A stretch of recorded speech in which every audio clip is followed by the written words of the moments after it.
네, 서울병원 피부과 이민영입니다. 오늘 비가 와서 많이 못 오시는 거 아닌가 걱정을 했는데 귀한 걸음 해주셔서 너무 감사하게 생각합니다.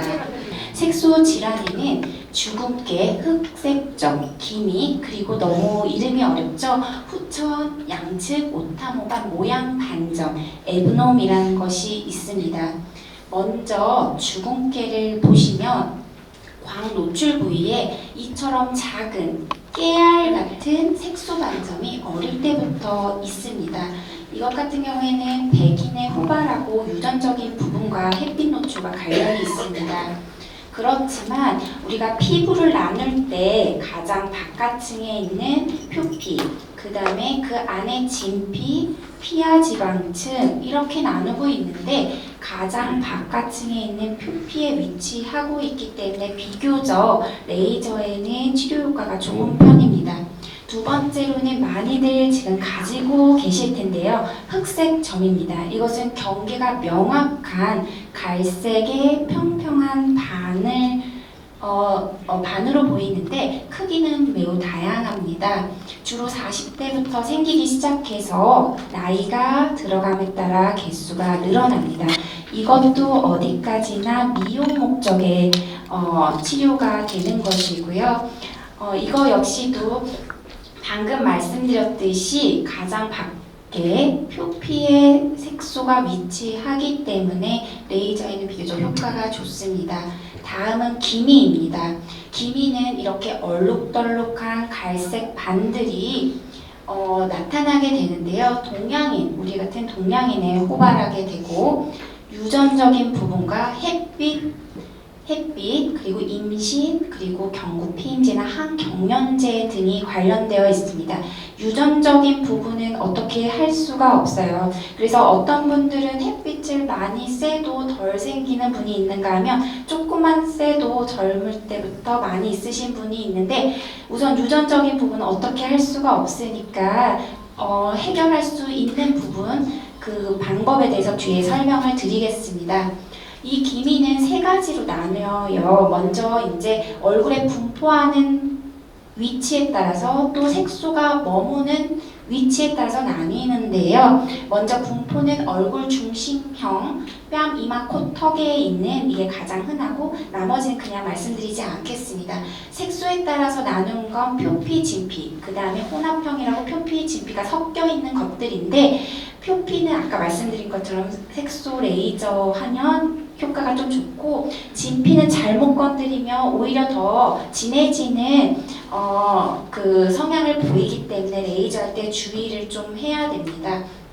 다음은 에브놈이라는 건데요. 이게 기미랑 되게 유사하게 생겼습니다. 이마 양옆, 관자놀이, 광대뼈, 눈꺼풀 그리고 코에 나타나는 게 특징적인데 20대 이후 여성분들에게 잘 생기고 이것은 진피에 색소가 있는 것입니다. 예방 및 치료에 대해서 본다면 예방이 무엇보다 중요합니다. 지금도 늦지 않으셨습니다. 예방을 하시는 게 중요한데 아까도 말씀드렸듯이 경계가 명확하고 진한 건 오히려 치료가 더 쉽습니다. 흐리고 경계가 불명확할수록 그리고 어두운 피부일수록 또 나이가 들어감에 따라서 조금 치료가 어렵기 때문에 지금이라도 치료를 시작하시는 게 좋으시고요. 이것이 어렵다는 것이지 횟수의 문제입니다. 치료가 가능합니다. 먼저 자외선 차단은 정말 강조를 하고 또 강조를 해도 지나침이 없습니다. 자외선 차단을 어떻게 해야 되는가에 따라 거에 대해서는 마지막에 다시 강조를 하면서 방법에 대해 설명을 드리겠습니다. 그 다음에 자극을 최소화하는 건데요. 어떤 분들은 이 색소를 밀어내면 떨어져 나갈 거라고 생각해서 마구 문질러 내시는 분이 있습니다. 표피는 이렇게 탈락되고 재생되고 탈락되고 재생되고 하면서 조금 도움이 될지는 모르겠지만 진피에는 결국에는 좋지 않습니다. 염증을 일으켜서 오히려 색깔을 더 진하게 만들 수가 있거든요. 그리고 이제 국소도포제 중에서 하이드로퀴논이라는 성분이 들어간 제제가 색소에 도움이 됩니다. 하이드로퀴논 혹시 안 발라보셨다면은 피부과에서 처방을 받으셔서 발라보시는 것을 추천드립니다. 다음은 경구약입니다. 트라넥사민산이라고 해서 상품명은 도란사민인데 이게 원래는 출혈을 막는 지혈제로 사용을 했습니다. 근데 소량을 써봤더니 색소가 좀 좋아지더라 해서 저용량을 피부과에서는 좀 쓰고 있습니다. 그 다음은 이제 레이저인데요. 레이저 많이 이름을 들어보셨을 수도 있습니다. IPL, 토닝 이런 얘기를 들어는 보셨을 것 같은데요. IPL은 결국에는 표피 겉에 있는 색소를 좋게 하는데 더 적합합니다. 강한 빛을 쏘기 때문에 표피 색소를 없애면 이제 즉각적인 효과는 보일 수 있지만 이것이 진피에 있는 색소를 올라오게 하고 더 진하게 할 수 있기 때문에 주의가 필요하고, 그 다음에 어렵습니다. 엔디아그, 피코, 결국엔 토닝이란 얘기 많이 들어보셨을 텐데 얘는 이제 좀 더 깊은 진피 색소에 적합합니다. 얘는 효과가 오래 걸려요. 계속 하셔야 됩니다. 그렇지만 같은 레이저, 같은 장비라도 그 전문가의 숙련과 경험에 따라서 파라미터를 어떻게 하느냐, 포커싱을 어떻게 하느냐에 따라서 그 치료 반응은 다릅니다. 그렇기 때문에 정확한 우선 색소가 표피냐 진피냐 이렇게 구분할 수 있는 피부과 전문의에게 정확한 진단을 받으시고 또 피부과 전문의에게 이제 그것에 맞는 레이저를 받으시는 게 중요할 것이라고 생각됩니다. 다음은 양성 이제 종양인 지루각화증, 많이들 검버섯으로 알고 계세요. 이것은 표피를 이루는 세포로 구성된 사마귀 같이 생긴 피부의 양성 종양입니다. 경계가 명확하고요. 좀 튀어 올라온 갈색의 굳은 판의 모양을 띠고 있습니다. 얼굴, 몸통에 호발합니다. 이것도 결국에는 일반적으로 악성 변화를 보이지 않기 때문에 미용 목적으로 제거를 하게 됩니다. 저절로 없어지지는 않고요. 근데 다만 여러 개가 갑자기 다발적으로 생긴다. 그렇게 되면은 한 번쯤은 위내시경을 받아보실 것을 권유드립니다. 꼭 그런 것은 아닌데 갑자기 다발적으로 많이 생긴 분들 봤더니 위세맘종하고 좀 관련성이 있더라라는 보고가 있어서 말씀을 드립니다. 이제 광선각화증이라는 질환부터는 치료가 필요한 질환입니다. 미용 목적이 아니라요. 광선각화증은 본 사진처럼 붉은색의 표면이 거칠거나 비늘이 일어난 듯한, 각질이 일어난 듯한 병변이 없어지지 않고 이렇게 있는 것을 말하는데요. 얘는 피부암의 전 단계라고 저희가 말을 합니다. 태양 강선에 노출된 것에 비례해서 발생하기 때문에 자외선의 차단이 중요함을 다시 한번 말씀드릴 수밖에 없고요. 장기간 다른 질환 때문에 면역 조절제를 쓰시는 분들도 관련이 있습니다. 물론 유전자적인 측면이 있고요. 광선각화증이 여러 개 있는 분들 조사를 해봤더니 10년 내에 평편세포암이 발생할 확률이 10%였고요. 평편세포암의 이제 82%를 봤더니 광선각화증이라는 질환 내 혹은 그 주변에 발생을 했더라라는 보고가 있습니다. 이것은 치료가 필요합니다. 조직 검사를 하게 되고요. 이걸로 진단을 받게 되시면 나쁜 것으로 변하기 전에 냉동치료라던가 전기지심술 같은 치료를 하게 됩니다. 다음은 이제 암에 대해서 말씀을 드리는데 기저세포암, 이것은 가장 흔한 피부암입니다. 40대 이상부터 이렇게 머리, 얼굴에 잘 생기고요. 귀 같은 데도 생기고 자외선 노출하고 관련이 있습니다. 그렇지만 얘는 누적된 햇빛량보다는 간헐적으로 과다하게 노출된 게 되게 위험합니다. 그래서 이제 잘 낫지 않는 상처, 출혈, 궤양, 혈관이 확장된 듯하게 보이고 본 사진에 제가 첨부한 바와 같이 끝에자리가 말리는 이런 특징을 보입니다. 수술해야 합니다. 모주 수술도 결국 이제 외과적 수술의 방법인데 일단 그냥 알아만 두시면 될 것 같고요. 그렇지만 다행인 것은 예후가 좋다는 건 다행이라서 조금이라도 이렇게 의심되는 병변이 있다면 빨리 그냥 피부과를 오시는 것을 권유드립니다. 다음은 평편 세포암입니다.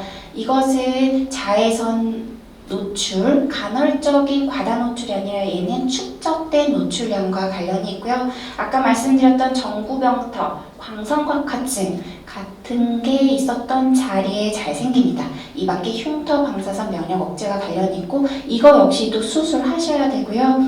기저세포암보다는 재발이나 전이가 잘 일어나요. 그래서 이렇게 병변이 다소 아까 보셨던 광선곽화증하고 조금 비슷하게 보이실 텐데 이런 병토가 얼굴에서 없어지지 않는다. 피부과 오셔서 조직검사 받으셔야 됩니다. 다음은 흑색종입니다. 흑색종을 보시면 이제 대칭적이지가 않죠. 그리고 경계가 불명확한 편이고 색깔이 진한 갈색, 검정색, 연한 갈색 여러 개가 섞이고 또 주변으로 퍼져나가면서 크기가 커집니다. 이렇게 보이는 거 외에도 궤양, 출혈, 결절이 동반될 수 있고요. 이것도 자외선과 유전적인 요인이 한몫하고 다음과 같이 말단 흑색점, 결절, 표재 확산, 악성 흑색점, 흑색종 이렇게 나뉘는데 우리나라 같은 경우에는 손발바닥 그리고 조갑, 손발톱 주위에 잘 생깁니다. 그러니까 손발바닥을 한 번씩 잘 살펴보시기 바랍니다. 조금이라도 의심이 되는 부분이 있으면 오시고요. 그 다음 이거 역시도 수술이 필요하고요. 이것은 예후에 국소 림프절 침범 여부가 중요하기 때문에 빨리 발견을 하시는 게 좋고 의심스러우시면 피부과에 오셔서 피부과 전문의에게 보여주시는 게 중요하시겠습니다. 다음은 주름과 처짐입니다. 주름. 먼저 표정주름이 있습니다. 이것은 근육, 표정 근육을 오래 사용하면서 생기는 표정주름인데요. 이마, 그리고 미간, 눈꼬리 같은 데 잘 생겨요. 이것은 이제 보톡스를 이용해서 표정 근육을 마비시킴으로써 조금 효과를 요즘 많이 보톡스를 사용하고 있습니다. 여기 보시면 이처럼 미간에 보톡스를 사용을 하면 이렇게 표정 주름이 없어진 것을 보실 수가 있고요. 다음은 근데 이제 표정 주름을 없앨 때 피부과 전문의들은 과하게 하는 걸 별로 좋아하지 않습니다. 3분의 2 정도는 개선을 시키고 3분의 1 정도 그냥 남겨둡니다. 그러니까 자연스러움을 주기 위해서 그렇게 좀 하는 추세이고요. 다음은 이제 피하 지방 부족에 의한 주름입니다. 팔자 주름이 그러한데요. 여기에는 보톡스를 놓는 건 부적합합니다. 피하 지방이 부족해서 생긴 거기 때문에 볼륨을 줘야 됩니다. 그래서 필러를 넣게 됩니다. 다음은 이제 필러를 넣어서 이렇게 개선시킨 거고요. 다음 이제 잔주름입니다. 잔주름을 개선시키기 위해서는 비타민 A 도포제, 트레티노인이라는 성분명이고 상품명은 스티바 A라는 게 있는데 이것은 피부를 얇게 벗겨내는 화학적인 박피제 효과를 냅니다. 얇은 잔주름을 개선을 시키고요. 피부결이 조금 정돈되고 잡티를 좀 개선시키는 효과가 있어요. 저도 이제 정말 요즘 피부에 관심들이 많으시구나 느끼는 게 최근에도 90세 할머님께서 이 스티바이를 처방받기 위해서 오셨거든요. 네, 이것은 그런데 욕심내시면 안 됩니다.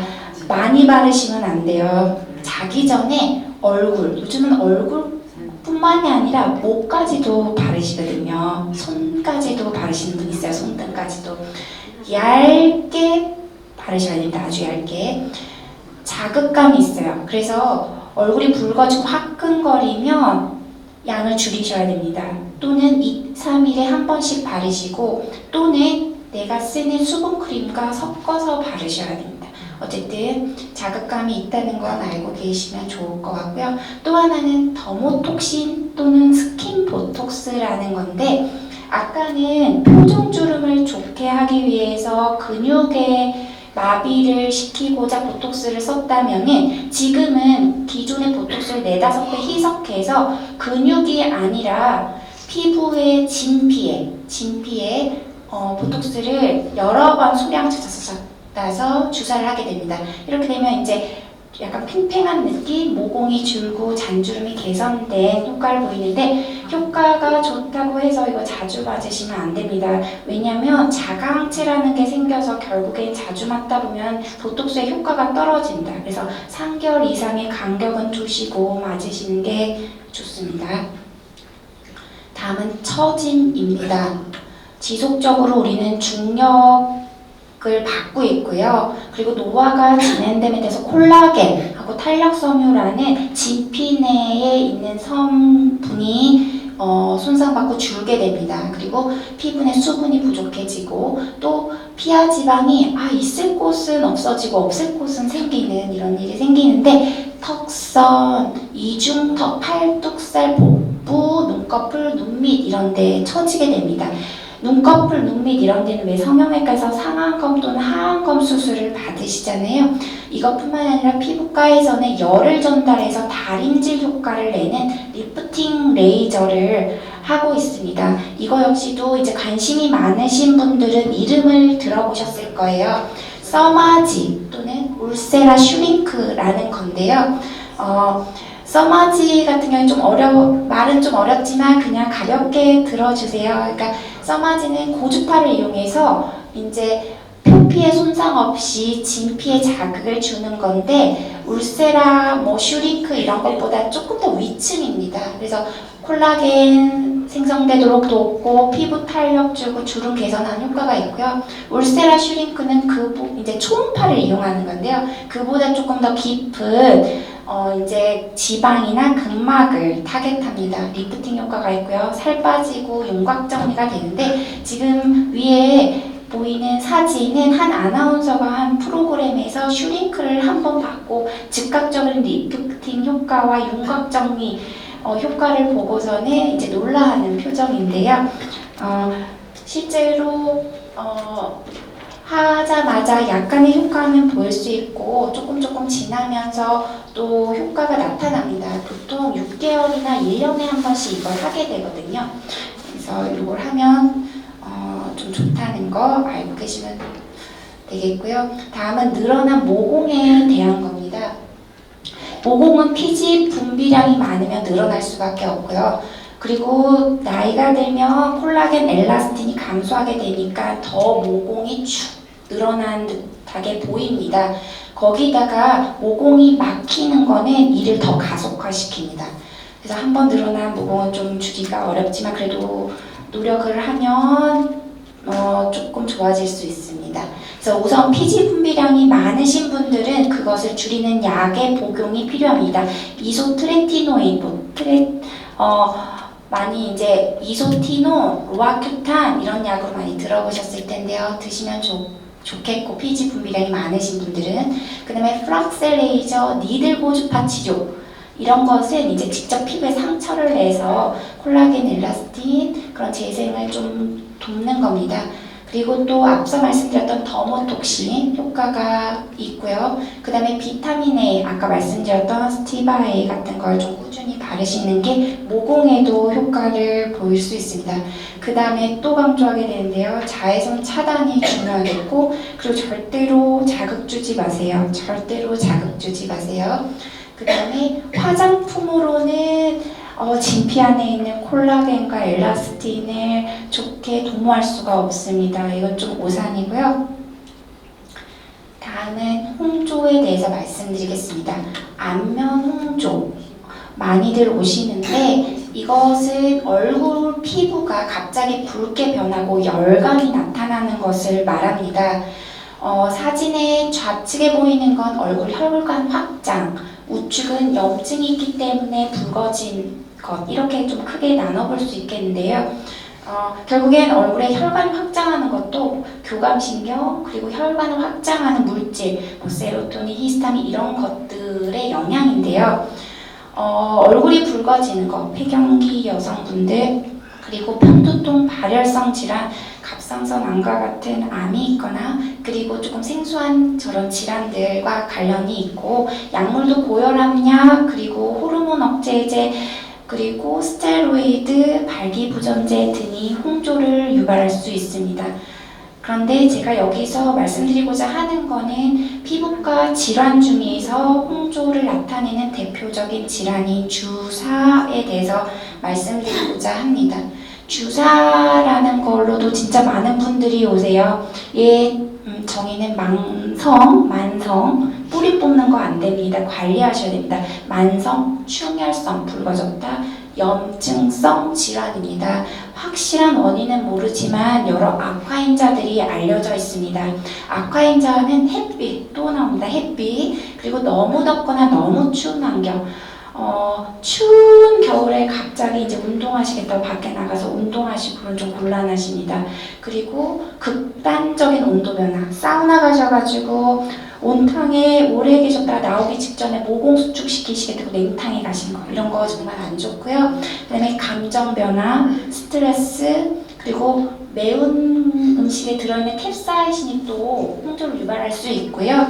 뜨겁거나 자극적인 음식, 또 적당히 운동하셔야 되는데 격렬하게 운동하시면서 열이 또 얼굴에 많이 발생하게 되고, 술, 담배, 카페인과 연관이 있습니다.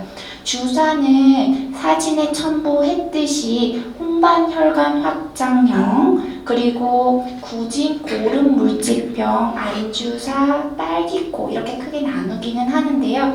어쨌든 주사를 가지고 오신 분들은 나 반복적으로 얼굴이 붉어진다, 화끈거린다, 내 피부가 예민하고 따갑다, 뾰루지가 계속 올라온다, 왜 이렇게 코가 빨갛냐 이렇게 호소를 하시면서 오십니다. 이분들 보통 보면 여성분들이 많기는 하지만 심한 경우는 보통 남성분들이 많으신 것 같아요.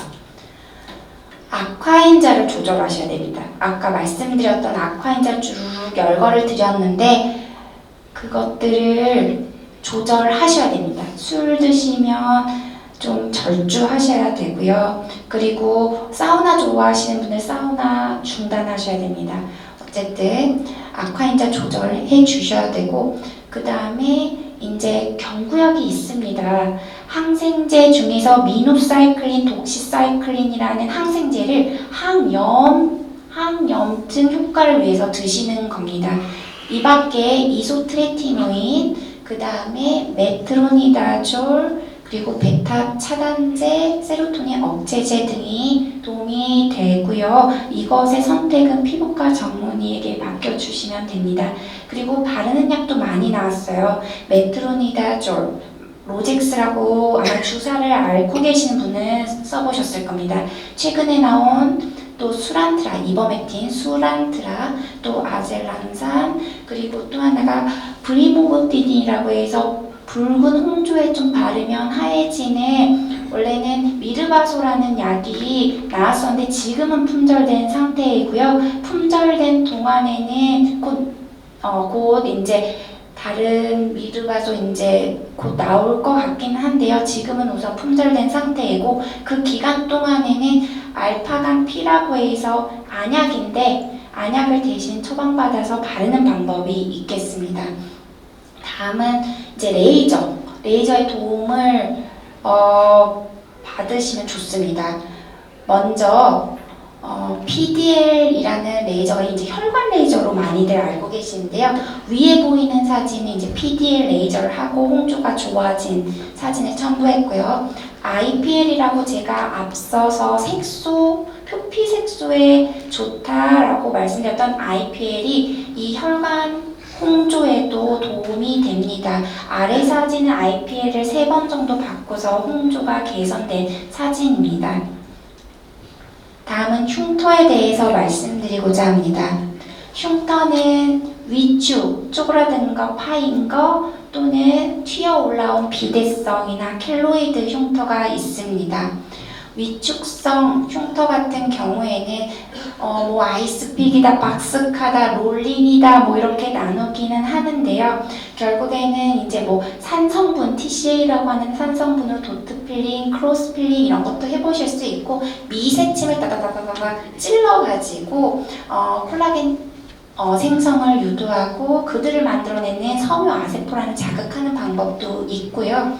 그 다음에 레이저가 박피성 레이저와 비박피성 레이저로 또 나눌 수 있어요. CO2 레이저 들어보셨을 거예요. 그게 이제 박피성 레이저인데 표피를 긁어내버리는 겁니다. 그리고 비박피의 이제 프락셔널 뭐 이런 얘기도 언뜻 들어보셨을 거예요. 이것은 이제 미세하게 열기둥, 열구멍을 내가지고 피부를 재생시키는 방법인데, 어쨌든 박피성이든 비박피성이든 너무 또 여러 번 하게 되면 이것 때문에 민감해지고 붉어지고 하실 수 있기 때문에 적절히 이제 해야 합니다. 시기를 두고서요. 그 다음에 이 두 가지를 합친 프락셔널 CO2 레이저가 있고요. 이거 말고 요즘은 니들 RF라고 해서 미세한 절연침에 금으로 코팅해가지고 찌른 다음에 또 고주파도 쏘고 나오는 그런 기기도 있습니다. 이것뿐만이 아니라 이제 서브 시전이라고 해서 이제 너무 안쪽에서 너무 당기는 흉터인 경우에는요, 바늘 같은 걸 찔러줘서 그 잡아당기는 그것을 끊어줍니다. 그럼 이제 약간 튀어 올라오는 효과가 있고요. 비대성 흉터나 켈로이드 같은 경우에는 실리콘 젤을 사용하시는 게 도움이 됩니다. 상품명은 더마틱스 울트라겔이 유명하기는 한데 실리콘 겔을 쓰시거나 또 압박하는 것도 도움이 되고요. 저희는 이제 스테로이드를 그 켈로이드나 비대성 흉터에 직접 주사를 합니다. 그 부위에요. 또 너무 심하신 분들은 냉동으로 지지기도 합니다. 또 프락셔널 CO2 레이저 방금 말씀드렸던 그것도 효과를 보일 수 있고, PDL 역시 아까 혈관 레이저로 말씀드렸던 그 PDL도 결국에는 켈로이드나 비대성 흉터가 미세 혈관들이 좀 많이 있고 그것들을 줄이게 되면은 섬유 아세포의 활성을 좀 줄일 수 있다는 기전 하에 하는데 도움이 됩니다. 지금까지 5가지로 나눠서 살펴봤습니다. 첫 번째는 색소랑 피부암에 대해서 저랑 살펴보셨고, 두 번째는 주름 그리고 처짐에 대해서, 세 번째는 모공에 대해서, 네 번째는 뭐였죠? 홍조에 대해서 했었고, 다섯 번째는 흉터에 대해서 했습니다. 마지막으로 제가 몇 가지 말씀을 드리고자 합니다. 자외선 차단입니다. 저도 피부과를 전공하기 전에는 안 발랐습니다. 그런데 피부과를 전공하고 나서는 꼭꼭 가지고도 다니고 집에도 놔두고 병원에도 놔두고 하면서 바릅니다. 왜냐하면 지금 보시는 사진은 이분은 한 분이 너무 다른 피부를 가지셨잖아요. 직업이 트럭 운전사입니다. 그래서 늘 햇빛에 노출되는 좌측은 저렇게 광노화와 깊은 주름이 있고, 우측은 이처럼 괜찮죠. 그렇기 때문에 우리가 일반적인 유리창 있잖아요. 유리창이 자외선 B는 차단을 하지만 태양광선의 대부분을 차지하는 자외선 A, 90%를 차지하는 자외선 A는 차단하지 못합니다. 자외선 A는 광노화를 일으키는데요. 이 사진만 보고도 아실 수 있듯이 이처럼 자외선 차단은 중요합니다. 그리고 옆에 사진은 늘 노출되는 그 가슴 윗부분 목과 그리고 옷으로 늘 가려지는 몸통과 비교를 해보시면 이처럼 차이가 나죠. 그렇기 때문에 자외선 차단제 꼭 바르세요. 근데 어떻게 발라야 하느냐? 자외선 차단제는 자외선 차단 지수가 있어요. 저도 피부과에 오기 전까지는 그냥 별로 뭐야 이게 PA가 뭐야 SPF가 뭐야 이렇게 했는데 유심히 봐보세요. UVA 태양광선의 대부분을 차지하는 UVA의 차단 지수를 나타내는 PA인데요. 플러스 1부터 최근에 플러스 4까지 나타내고요. UVB를 차단하는 지수는 SPF로 나타내게 됩니다. 우리가 실내 활동을 하거나 아주 간단한 외출 등의 실외 활동을 할 때에는 PA 1 플러스 또는 2 플러스 SPF는 한 15 정도를 하시는 게 좋고요. 스포츠 정도를 밖에서 하신다. 이러면 SPF 30 그리고 PA 2 플러스 이상 쓰신 게 좋고, 아예 휴가를 가셔서 해수욕을 하신다. 그렇게 되면 SPF 50 그리고 PA는 플러스 3개 이상 것을 바르셔야 됩니다. 그런데 왜 처음부터 센 걸 안 바르느냐, 평상시에. 이게 올라갈수록 SPF나 PA의 플러스가 많아질수록 많이 차단하는 걸 의미를 하는데, 왜 평상시에 그러면 센 거 바르면 되지 왜 이렇게 구별하느냐. 이게 이제 지수가 높아져서 차단하는 건 좋지만 그만큼 피부에 약간 민감할 수가 있습니다. 그래서 그 부분을 말씀을 드리고요. 외출할 때 바르지 마시고 흡수되는 시간이 필요하니까 15분에서 30분 전에 바르시는 게 좋고요. 2시간 간격 덧바르는 게 좋기는 하지만 그게 사실상 어렵잖아요. 그래서 바르실 수 있으면 정말 바르셨으면 좋겠고, 정말 불가능하다 하면 이 광대나 코 요 정도는 좀 발라주셨으면 좋겠습니다. 자, 얼굴, 귀, 목, 팔, 손등. 요즘 진짜 관심 많으신 분들은 손등도 꼼꼼히 바르시거든요. 우리 이제 100세까지 사셔야 되기 때문에. 그렇지만 이제 오존층은 파괴가 돼서 더 저희는 취약한데 더 이 피부로 오래 사셔야 되니까 정말 잘 바르셔야 합니다. 그 다음에 이제 일반 유리창, 방금 말씀드렸듯이 A를 차단시키지 못한다. 그렇기 때문에 근무하시는 곳이 유리창에 가까운 곳에 있다면 커튼을 치시거나 아니면 그쪽은 특히나 자외선 차단제를 잘 발라주시고, 또 양산 모자, 선글라스 도움이 되고요. 의류, 왜 해수욕장 같은 데 가시면 옷 챙겨 가시잖아요. 햇빛 가리시려고. 면보다는 폴리에스테르가 가장 적합하고요. 그리고 우리의 일반적인 상식과는 달리 이 옷감의 색과 햇빛을 차단하는 거는 큰 관계가 없다고 되어 있습니다. 검은 게 더 우수하다, 흰 게 더 우수하다, 그런 거는 없지만, 다만 이 천이 물에 젖게 되면은 옅은 것은 조금 기능이 떨어진다. 물에 젖으면요. 그렇게 되어 있습니다. 그리고 형광등에 나오는 것 정도는 이제 반사가 되기 때문에 신경 안 쓰셔도 됩니다. 다음은 보습제입니다. 이제 보습 임자가 저하되고 피부가 건조하고 주름이 더 건조한 환경에 더 생길 수 있고 그런데요. 어떤 분들이 보습제 바르실 생각은 안 하시고 물을 섭취를 하면 피부에 보습이 잘 유지되지 않을까 하시는데, 물 섭취보다 보습제 바르셔야 돼요. 보습제 바르셔야 됩니다.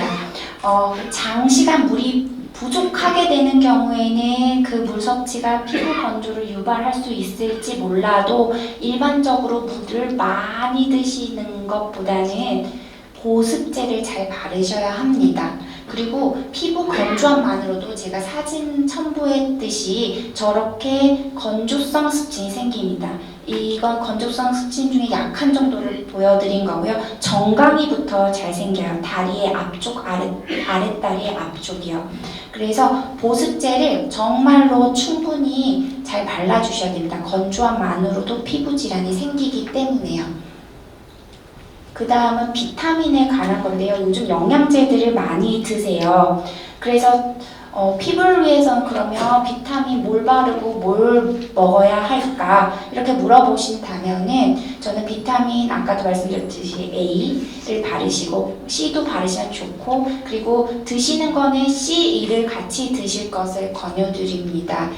그 효과는 아래에 적혀있는 바대로 A는 앞서서 말씀드렸으니까 생략하고, 비타민 C는 콜라겐을 안정화시키는 효과가 있고요. 우리 이제 노화의 주범인 활성산소를 제거를 합니다. 항산화 효과가 있고요. 비타민 E는 콜라겐을 분해하는 걸 막아요. 그리고 이제 항산화 효과 역시 있고요. 그리고 C랑 E랑 같이 드시면은 더 시너지 효과가 있기 때문에 같이 드시면 피부에도 도움이 됩니다. 다음은 이제 각종 주사들이 요즘 많이 나오고 있습니다. 물광 주사, 히알루론산 성분이 들어있어서 수분에 좀 도움이 될 수 있고요. 연어 주사다, 배곡 주사다, 신데렐라 주사다 이렇게 막 되어 있는데 이제 배곡 주사 같은 경우에는 원래는 간해독에 효과가 있었습니다. 근데 봤더니 미백에도 효과가 있더라 해서 쓰이고 있습니다. 글루타치온이라는 성분 때문이고요. 그 다음에 신데렐라 주사. 원래 이제 신데렐라 주사는 이걸 맞다 보면 식욕이 억제되고 체중이 감소하는 효과가 있어요. 근데 봤더니 피부과적으로도 미백이나 탄력 효과가 있더라 해서 요즘 많이 맞으시긴 하시는데 주의하셔야 됩니다. 너무 자주 맞거나 고용량으로 맞으시면 이거 역시도 부작용이 있기 때문에 주의를 해주시고 네, 그래서 제가 준비한 내용은 여기까지입니다. 그 긴 시간 동안 경청해 주셔서 너무 감사하게 생각합니다. 혹시 질문 있으시면 몇 분께 질문을 받도록 하겠습니다. 네.